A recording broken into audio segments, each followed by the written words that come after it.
Methods class. Methods, yeah. Can you start Nobody writing does it yet. No. All right. Okay, so this was the last slide from last week. I haven't seen you guys in a week, right? You guys have a good Thanksgiving? Yeah. Yeah. All right, so you already have that down because we typed it out and you submitted it for the.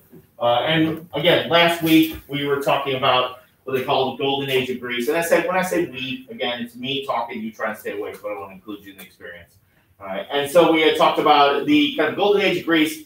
Kind of begins after, and again, Greece is not a unified country at this time; it's a collection of city-states, but they do cooperate and somewhat unify when they have to take on the preeminent superpower of the day in that region in a couple wars. What do they call? Who was that? Who did they defeat?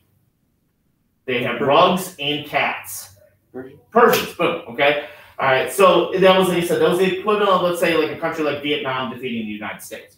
Right. And so the what historians consider the golden age sometimes is tied in with Athens as well. The Athenians were kind of the ones that in many cases kind of took probably a little too much credit for defeating the Persians. They were the ones that at least probably started the conflict there. But they do become very wealthy. They sometimes kind of conflate this with the age of Athens as well. All right, and so the Athenians were flexing. They were showing out. They used a lot of the wealth they established from that Delian League to build like beautiful buildings like the Parthenon. All right, but also for intellectual endeavors, we see kind of the science, mathematics, but also kind of things, cultural things like theater, the development of what we call Greek tragedies, as far as like kind of competitions go. Right, it starts to develop. And so I was telling you with the plays of Aeschylus and Sophocles and Euripides, you could draw a straight line from that to like our current dramas today. All right, where you have like an anti-hero to a certain extent, like Breaking Bad or whatever. All right, and so in a sense, these are kind of morality tales to a certain degree. All right, now also the development of, we see like kind of like, and a lot of the actors would use like masks to kind of show emotions because you're having these plays in these big like amphitheaters. And so yeah, the one mask that represented drama with kind of the sad face, right? And then the other mask with the kind of laughing face represents the development of comedies, right?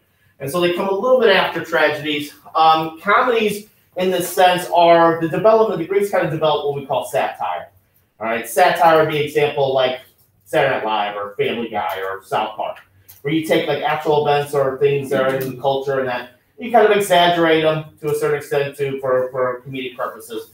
All right. The kind of the father of this kind of is what they call the old comedies is a guy named Aristophanes. He wrote a series of plays. Like one, clouds skewers like all the powers that be in Athens. All right. While he doesn't use their names, they basically people know who they are based on their kind of characterization and such, and kind of exaggerates their behaviors to a certain extent. Now, if we read Clouds or Nights or all the other plays by Aristophanes, you wouldn't find them funny. All right. Much like if you ever watched like something from the 90s. Like Saturday Night Live or Seinfeld or something like that. A lot of times you probably wouldn't find those funny because a lot of times satire depends upon very kind of like kind of immediate like kind of cultural references, right? But again, this is the idea where kind of we get the idea of kind of like using art to, in a sense, is like social commentary to a certain degree. All right, so there's my man Aristophanes, nice beard. There's another comic playwright named Meander, who's the kind of the father of what they call new comedies. And then like mathematics, although not officially part of the golden age, actually kind of predates the golden age, but I needed to find a place for him, is Pythagoras, who many consider the first true kind of mathematician, Greek mathematician, right? But also he's a philosopher as well. Pythagoras believed that kind of the study of numbers was kind of like the key to everything, all right? And an emphasis on music as well. As anybody who's a musician knows that kind of like your ability to count plays a big role in being able to play music. Pythagoras was a teacher, but he also developed quite a following of people they called Pythagoreans. All right, and there were some progressive ideas like women. There was a number of women that were taught as Pythagoreans, which is a progressive idea mainly within Greek culture. Now, mostly Pythagoras spent most of his time on the island of Sicily, which developed kind of a sizable Greek population there. Pythagoras has this concept of metaphysics as well. Certain ideas that come like from the East that you wouldn't normally have, like the example of like the belief in reincarnation. All right, there was a famous story in which Pythagoras chastised this other guy for yelling at a barking dog because he believed that barking dog was actually a reincarnation of a friend of his. Right? There was a dietary kind of laws that were kind of established there. Like one thing the Pythagoreans were encouraged to stay away from were beans. Right? Pythagoras believed that when a person would eat beans, that would lead to them losing part of their soul. Their soul would leave their body, would kind of leave in a. You guys know what I'm talking about? The farts, right? Basically, okay. And so, but Pythagoras, like you guys, like in math, like I don't know what class, algebra or whatever like that. You guys studied the Pythagorean theorem, right? What's the Pythagorean theorem? It's the triangles. Right. So geometry. So it would be what is it? A squared plus b squared equals c squared. It's logical, right? It's got a logical sequencing. So that's kind of like where math is almost kind of a philosophy to a certain extent, right? There's Pythagoras, and then my man. Without this man, I do not have the ability to bore teenagers day in, day out. That would be my man Herodotus, right? The word history comes from the Greek term meaning inquiry, right? Now, other cultures, like we talk about China and India, and we're basically documenting the past, if you will. But in our Western perspective, he is like kind of the first true historian, often referred to as the father of history. When I was talking about like the Persian Wars, he's the only reference that we source from the Persian War. He compiled basically the history of the Persian War, right? Now, needless to say, this history tends to be very Greek-centric, right? It's told from a Greek perspective, right? But he's going to lead like for Thucydides and like Livy and Pliny and all those others like come through, from the later Greeks to the Romans, right? So this is where we get our Western concept of history from Herodotus. There's my man Herodotus. Now, I don't need to type this down where I'm penning Alzheimer's. The Golden Age, I believe the beginning of the kind of end of the Golden Age is about 431. This is where maybe Athens has maybe flexed a little too much here. All right. As a counterweight to the Delian League, other city-states looked to Sparta. Many of them were along the Peloponnesus, so they refer to as the Peloponnesian League. All right. And so two of those city-states, Corinth and Megara, were being pressured by Athens. All right. And so they turned to Sparta. And Sparta comes to their defense. And this leads into a conflict, a 20-something year, about 28-year conflict, referred to as the Peloponnesian War. Mainly fought between Athens and Sparta and their respective allies, but mostly Athens and Sparta. Right. Now, this is from a Greek perspective. Most of that we get from a Greek historian by name Thucydides, right, who wrote the history of the Peloponnesian War. So it's told maybe from an Athenian perspective here. So this is named the Peloponnesian War because Sparta and almost all of its allies were on the Peloponnesus, right? Whereas Athens is a region called Attica. According to Thucydides, it begins when Sparta marches into Athenian territory and tries what we call scorched earth policy, basically tries to burn the crops out. In reality, it was probably started when Athens was kind of forcing themselves onto Megara and Corinth, if you will. But either way, we have this kind of battle between the strongest navy, which is the Athenians, and the strongest army, which is the Spartans. All right? And so a lot of the battle takes place, though, on the seas. Right? There's a few kind of battles on land, but most of it takes place on the seas. So what the Athenians understand is that when it comes to actually taking on the Spartans in the field of battle, they're at a disadvantage because the Spartans are the preeminent soldiers, the preeminent army of the day. So what they're doing is they're going to use what we call like guerrilla tactics. The idea was they would kind of raid like Spartan positions here, and then they would go behind these what they call the long walls. There was the main port of Piraeus, which is still the main port of Athens. From Piraeus all the way to the city center, they built these walls about 20, 25 miles long, all right, in which basically people would get behind the walls, and you would basically, the Spartans, while they had the strongest army, do not have great siege weaponry. All right, so this plan would have worked. The Athenians would basically probably would have worked a bit. However, you had to bring people in from the countryside. And you're doubling the population of the city. All right. Sanitation is suspect at best. And so with that, we see a pandemic that emerges here. All right. It's a plague that is probably of the same strain that later runs through Constantinople during the 5th and 6th century. All right, called the Plague of Justinian, and the Black Death, the bubonic plague, which we have in the 1300s here. All right, this is essentially the kind of the long wall situation here. All right, so they said they kind of make their way into Piraeus, then basically kind of get behind their kind of fortifications here. However, all right, thousands of Athenians die, including Pericles. All right, and with Pericles gone, you don't have a cohesive kind of strategy. You have various generals within the ecclesia, within the Council of 500. They're kind of like basically there's no one clear kind of like voice. 413, there's a major defeat for the Athenians on sea in Sicily, at the Battle of Syracuse. All right. Here, the Spartans beat the Athenians at their own game. They beat them in their navy. All right. Now, the Spartans always had a small navy, but their navy was basically benefited from their connections to the Persians. The Persians gave basically Sparta monetary support. So the Persians had this idea, the enemy of my enemy is my friend. Right? You ever heard that term before? So to them, the Athenians were the bigger threat, and they wanted to basically kind of teach them a lesson. So the Persians didn't send troops and stuff like that. They sent monetary assistance to the Spartans. All right. And then in 404, the Battle of Athos-Potamic, which was another naval battle in northern Greece, basically that's officially the end of the war. All right. And so the consequences, you can argue that the Spartans are going to win the Peloponnesian War. As a result, Athens loses its navy fleet. They lost it after the Battle of Athos-Potamic. As a result, also their wealth. A lot of that was tied into that. The Delian League is officially disbanded. And then Sparta, for about a year, installs their own version of an oligarchy. It's a puppet government, referred to as the 30 Tyrants. Now, puppet governments, like an example, if you guys took U.S. history last year, if you guys talked about the Cold War, puppet governments like in Eastern Europe during the Cold War. You would have governments like in East Germany and Poland and Czechoslovakia and Hungary and Bulgaria and that all were governed by Czechs and Germans and Poles and that. But really, the strings were being pulled back in Moscow. This was the example of the 30 Tyrants. You had 30 Athenians. They're going to serve as this council, but really, they were kind of taking their cues from Sparta. Now, this only lasted a year, but it did enough damage where kind of the Athenian democracy, without the wealth that it had kind of developed prior to this, basically never got its footing back. Sparta, for about a year, was the preeminent city-state. However, that doesn't last very long. A lot of city-states that aligned with them during the Peloponnesian felt that the Spartans were basically kind of overextending themselves, and they went to war with Sparta. Even the Athenians got involved, and then the Persians threw money at Corinth and Thebes and stuff like that. All right. So for about 30 to about 40 years, we don't have one city-state that's kind of dominant here. All right. And we see kind of that doesn't occur until we talk about Thursday, the arrival of the Macedonians.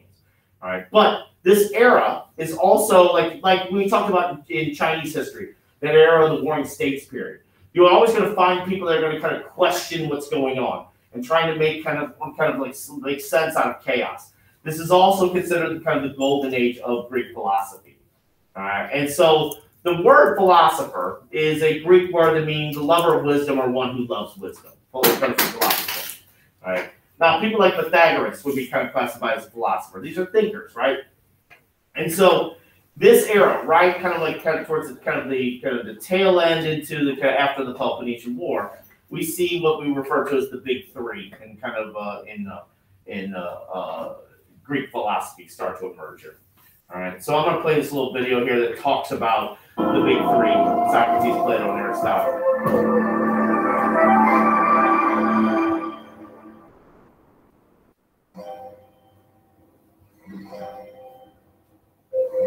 What is justice?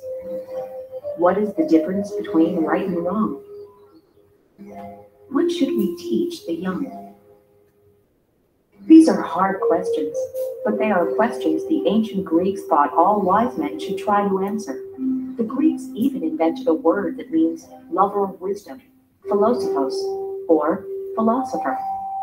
The pursuit of wisdom, sometimes called philosophy, is one of the lasting achievements of ancient Greek civilization.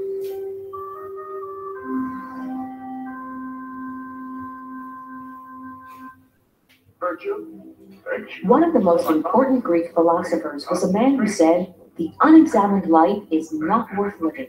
His name was Socrates, and you could find him arguing with people on the sidewalks of Athens during the 5th century BC. Ever since this skunk set up shop here, he's made me work twice as hard. So you would say Simmias here is your enemy because he makes you work harder than you did before? Wasn't that enough to make any man your enemy? Well, an enemy is a man who does you evil, isn't he? Any fool knows that. And a friend is one who does you good. Any fool knows that too. But what a fool does not know is what is good and what is evil. Now, you make better races and you work harder because of Simmias competition. Do you not, Pythagoras? This question and answer method of teaching is still known today as the Socratic method. To talk to Socrates was to be taken down the garden path at the end of which one finds that, alas, you don't know what you're talking about. So it's fun to read the works. You sympathize with the person Socrates is questioning. And you have a sense that this poor person is being had, but you don't know exactly how it's being done. Socrates is the master of this. Socrates made a lot of enemies because he questioned many of the ideas people believed in. The leaders of Athens soon grew tired of being tripped up by Socrates' sharp tongue. In 399 BC, the 69-year-old philosopher was brought to trial for corrupting the young. Socrates was offered his freedom if he would just stop questioning people. He refused. He was condemned to die by drinking poison made from the hemlock plant. But the teachings of Socrates would live on thanks to his most famous student, Plato. Plato made Socrates the main character in more than 20 of his books, including The Republic, a series of imaginary conversations between Socrates and others. Plato was born during the Golden Age of Athens, around 428 BC. The newly completed Parthenon towered over the city, one of the crowning achievements of the world's first democracy. The first plays were performed, and the first great histories written. But it was also a time of devastating human loss. For the first 23 years of Plato's life, the Peloponnesian War raged between Athens and its neighbor Sparta. Plato thought there must be a better way to live. In his book, The Republic, Plato describes a utopia, an imaginary perfect world in which everybody gets one job for life and is assigned a social rank. There is no war because philosophers, of course, are kings. To ensure that this perfect world remains perfect, children are only allowed to hear heroic and uplifting tales. The famous national epics of Homer, the Iliad and the Odyssey, are out because the gods behave badly and the heroes are flawed. How would you feel if your favorite movies and TV shows were banned because they were considered bad for you? Plato was serious about spreading his ideas. He even started a school called the Academy.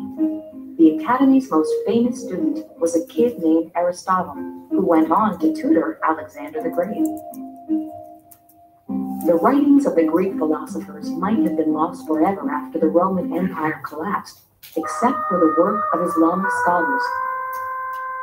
They translated Plato into Arabic and passed his books through Egypt, India, Persia, and Spain. It wasn't until centuries later that the ancient texts finally reappeared in Europe. Philosophy, wrote Aristotle, begins in wonder. We still wonder about the same questions that Socrates, Plato, and Aristotle asked all those centuries ago. The quest for wisdom and justice is as important today as it was in ancient Greece.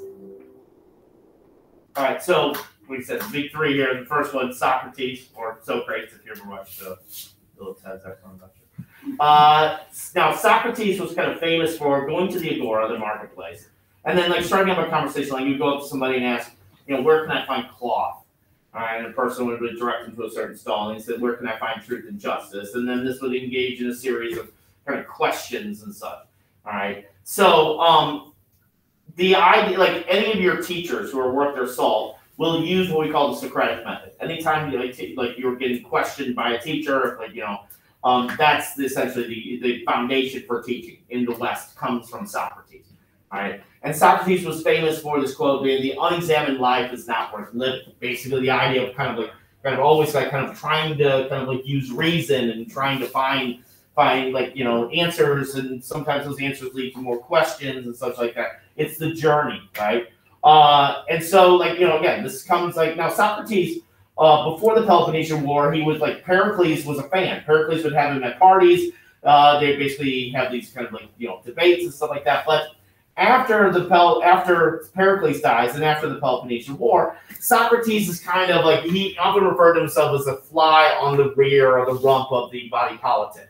All right, and so people got tired of it, the elites and that. So he was brought on trial for corrupting the youth of Athens. All right, And as a result, he was essentially kind of like, forced to kind of like, given the choice to drink hemlock. All right. But he does develop a kind of a group of followers. His probably most famous student or follower is actually going to extend that a little bit, Plato, and kind of create what some people consider maybe the kind of first university in the West. Although the concept of universities don't really kind of come to Europe until really truly the Middle Ages as we know it, but it's essentially a school, a place where people kind of gather here to kind of like kind of debate philosophy and other aspects of that. Now, Plato, in many cases, is a kind of direct reflection of Socrates. Matter of fact, he's a writer as well. He has a number of stories where he basically has these. There's one book called Dialogues, which is essentially him and Socrates having these conversations. All right. Now, in many cases, these conversations are basically Plato made up, but he would use Socrates as kind of like a counterweight or whatever to the idea. All right. Another one, the Republic. He also basically puts out his kind of a vision for a perfectly governed society. To Plato, he hated democracy. Democracy for him allowed for idiots to basically kind of gain too much influence. All right. This democracy was the form of government that put Socrates to death. Your smartest, your most intellectual person is put to death. He was also critical of Aristophanes. He also was critical of the play Clouds. Aristophanes has a character that is very much, without using the name, it's Socrates. All right, he kind of lampoons him a little bit. He actually blames Aristophanes in that play for essentially basically like one of the factors that led to basically Socrates being put on trial. All right, so what he has in the Republic is this idea that basically, society should be, class should be based on how smart you are, all right? And at the very top would be what we call philosopher king. Now, who does he envision to be the philosopher king, maybe? Yeah, people like him or Socrates, right? All right. So this is one where it's basically like, it's like, I know best because I'm the smartest, if you will. But again, being the smartest is somewhat kind of arbitrary kind of concept. But Plato is big on, like, if you take philosophy in college, they'll talk about the ideal forms. There's something called the analogy of the cave that Plato kind of develops, in which a person is in a cave and essentially they're tied up for whatever reason, and there's a fire that's like either in front of them or behind them. But either way, they'll see things pass by them, like people or animals and trees or like in the distance or like that. All they see is a shadow. All right. To them, that's their reality. Right. And so like this, I have the concept of forms essentially is kind of developed by Plato. And he'll talk about that when you talk about kind of certain aspects of like philosophy in college. Now, not all of his ideas are necessarily kind of like to be celebrated. This here's a little video that talks about his best and worst ideas, if you will.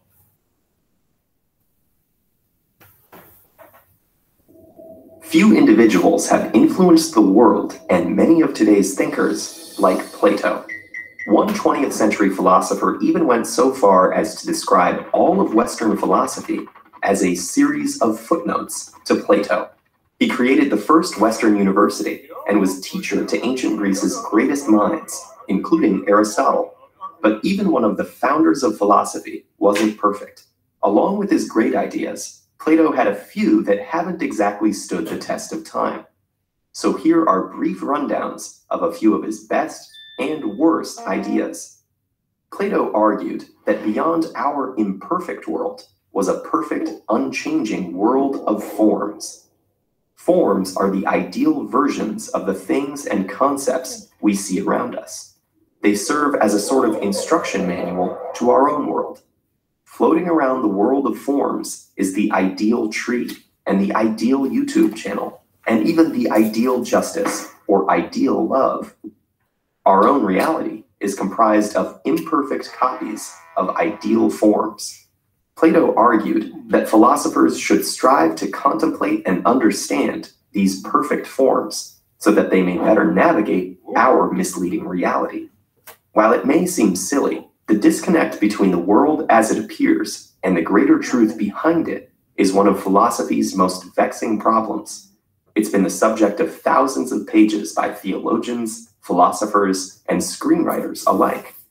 It raises questions like, should we trust our senses to come to the truth, or our own reason? For Plato, the answer is reason. It alone provides us with at least the potential to contemplate the forms. But reason didn't always pan out for Plato himself. When he sought to situate humankind amongst the animals, he lumped us in with birds. Featherless bipeds was his official designation. Diogenes the Cynic, annoyed by this definition, stormed into Plato's class with a plucked chicken, announcing, "Behold, Plato's man." But back to a few good ideas. Plato is one of the earliest political theorists on record, and with Aristotle, is seen as one of the founders of political science. He reasoned that being a ruler was no different than any other craft, whether a potter or doctor, and that only those who had mastered the craft were fit to lead. Ruling was the craft of contemplating the forms. In his Republic, Plato imagined a utopia, where justice is the ultimate goal. Plato's ideal city seeks a harmonious balance between its individual parts, and should be led by a philosopher king. Millennia before his time, Plato also reasoned that women were equally able to rule in this model city. Unfortunately, Plato was inconsistent with women, elsewhere likening them to children. He also believed that a woman's womb was a live animal that could wander around in her body and cause illness.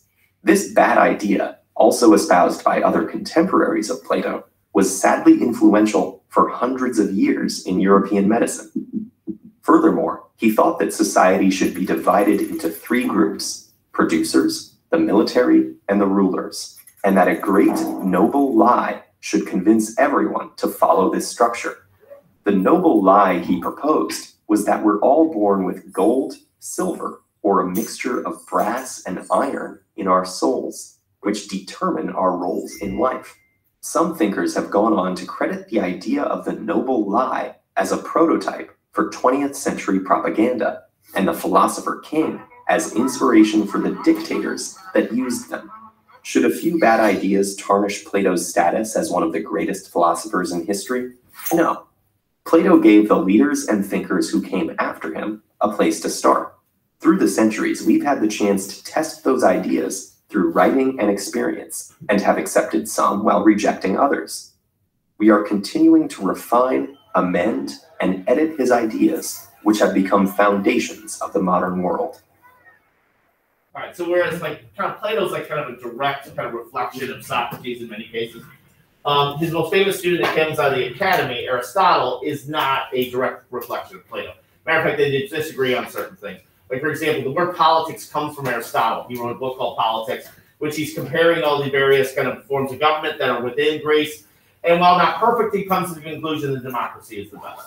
Also, too, if you guys take a philosophy 101 class in college, which you probably are going to, you're going to be dealing with a lot of what we call syllogisms, right? Which is essentially kind of the idea that kind of logic comes from previous statements here. So there's usually three kind of logically related statements. So, for example, all Collinsville High School students are geniuses. All right. Faith is a Collinsville High School student, therefore Faith is a genius. Okay. Now that's the very simplest form. They can get more complicated as kind of this thing. Time goes on, various factors with that. But that is very Pythagorean to a certain extent. The idea kind of logic kind of relates to that.